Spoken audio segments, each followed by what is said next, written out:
Hi, my name is Ben Stevens and I graduated Tanglin in 2004 and I'm currently Head of Analysis at Crystal Palace Football Club. Shaquille has asked me to talk to you today about my time at Tanglin, then uni, and then obviously my pathway through the jobs. Um, to talk about myself for this long in time is a bit weird. I'm sure she'll cut all the boring bits out, so I do apologise. But we'll start. I went to Singapore in 1989 when I was 3 years old. I went through for Winchester and then Tanglin. I left a little bit in the junior school years, and I came back 97 to start senior school. I was the second year through in senior school, and then I was the second year through at Tanglin at the A levels. But in that time, I was the first year to go through GCSEs with PE and the first year to do A levels PE. During my time at Tanglin, A levels, I did government and politics, PE, and economics.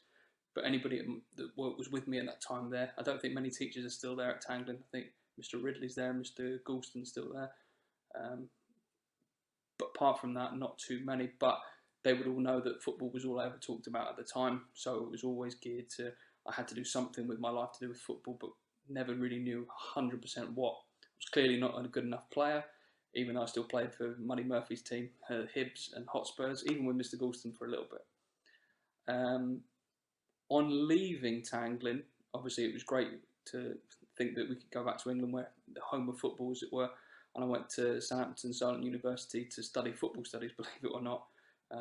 It's a very weird degree.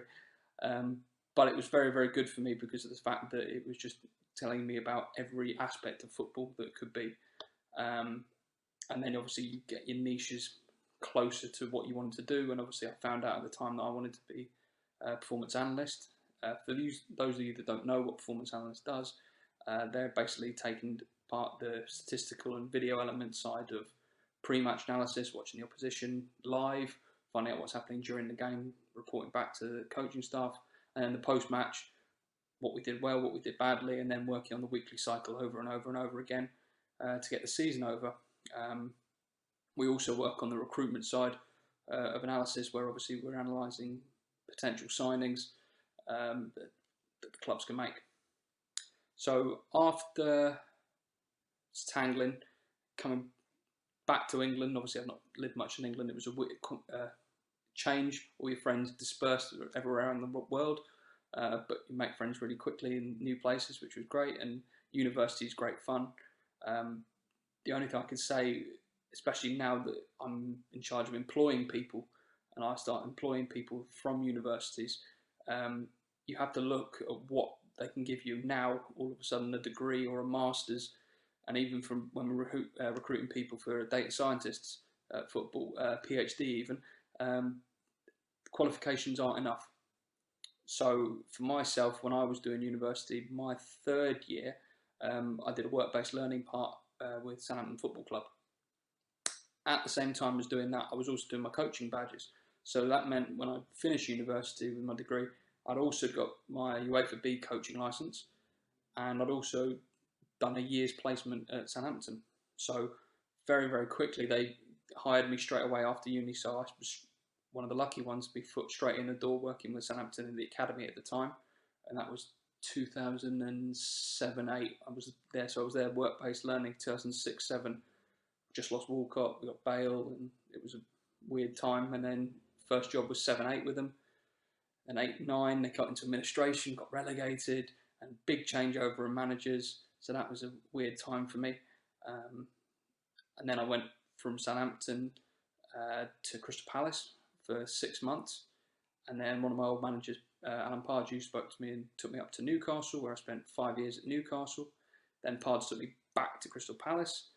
Obviously, he's left since then, and I've now become head of the performance analysis side and the recruitment analysis side, with many different managers since that time as well. But my big message to all students that are coming from Tanglin to England especially is to enjoy yourself. Make sure you've got most of the occasion for doing obviously your university degree and anything extracurricular as well that can help you. If it's work-based learning, if it's qualifications that help you, that will get you in the foot in the door for interviews, and that would mean that all of a sudden you're going to get interviewed.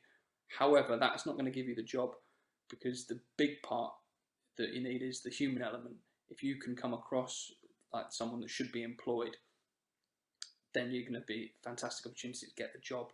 So make sure that also you don't forget to enjoy yourself and make fun of the human element, going out and drinking too much. Obviously, I can't say that, but making sure that you go out and enjoy all the other human elements, because if you just work, you're not going to be the full-rounded human being that you need to be in employment. So those are my biggest things that I think you should do at university. And before leaving Singapore, please remember that you feel like you want to move on and everything like that. I understand, but come 5 years' time, you'll miss the things that you could do in Singapore. And you look back, and then every so often you want to go back there on holiday, and you do miss it. Trust me, you do miss it. You may not feel like you will at the moment, but you will do in the end. That's everything really. Again, apologies for talking about myself for so long, but hopefully you can take something from it and it can help in some way.